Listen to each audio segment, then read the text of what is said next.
Hi guys, so I am going to go through the electricity January 2008 question. I'm going to try and do a lot of the questions like this because they can be quite tricky and I want to make sure that we're doing them right and we understand why you're getting them wrong or getting them right, hopefully. Okay, so this first question, we are being asked to calculate the resistance. We're given the length and we're given the diameter, and we're told that the resistivity of copper is 1.7 times 10 to the minus 8 ohm meters, okay?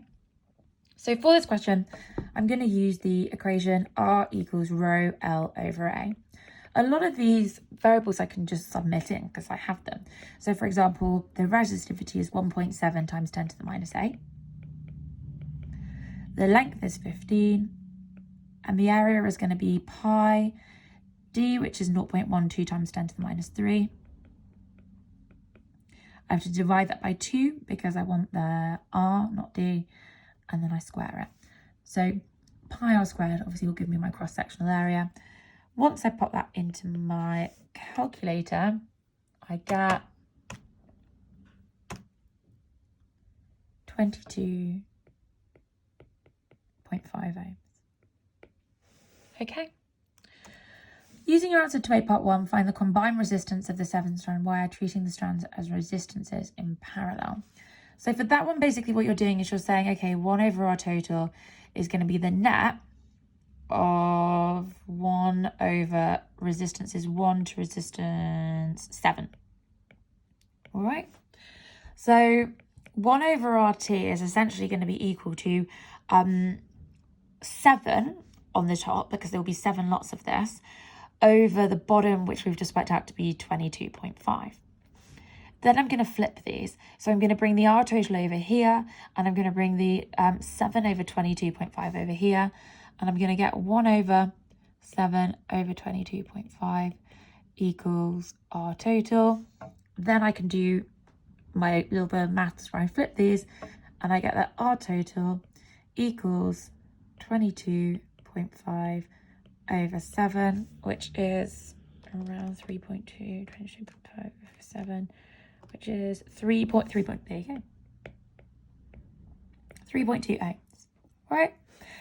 Explain how the resistance of the 7-strand wire could be calculated from the data at the start of the question without first finding the resistance of a single strand. To answer that one, essentially, I guess what you do is imagine 1, 2, 3, 4, 5, 6, 7, that you could treat the area of each of those as one big cross-sectional area like that. It won't be as accurate because obviously you're not accounting for the little bits in between, but that's essentially how you do that. So you would treat all 7 strands of wire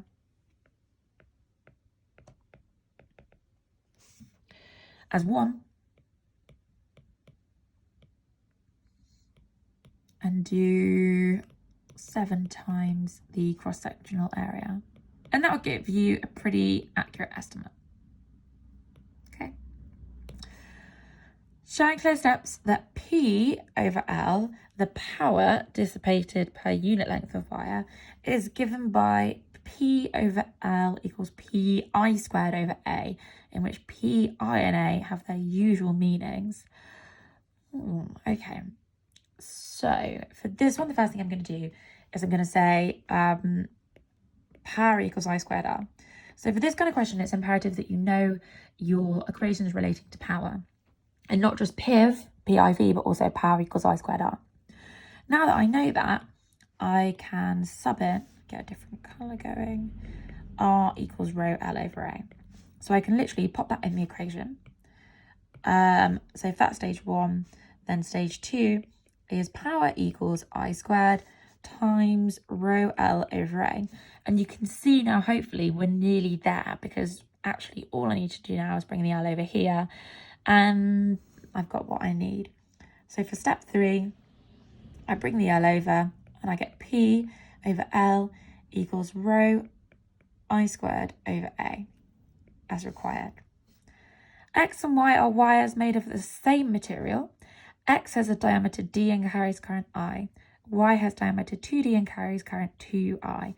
Use the formula in B part 1, so this one, to show which if either of x and y has the greatest power dissipation per unit length.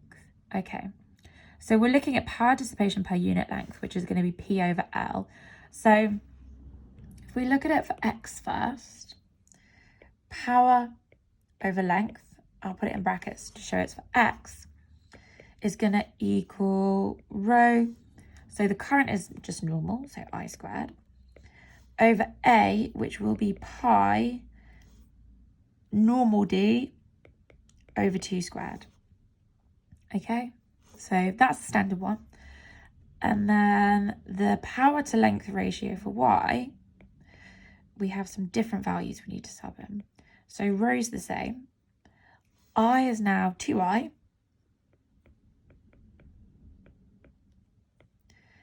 And D is now 2D.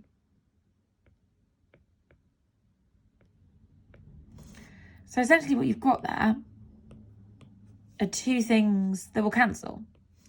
So if you're looking at the ratio of these two things, this one and this one, actually what you can say is that they are the same. So neither is going to have a greater power dissipation by unit length. Okay, that's the end of the questions.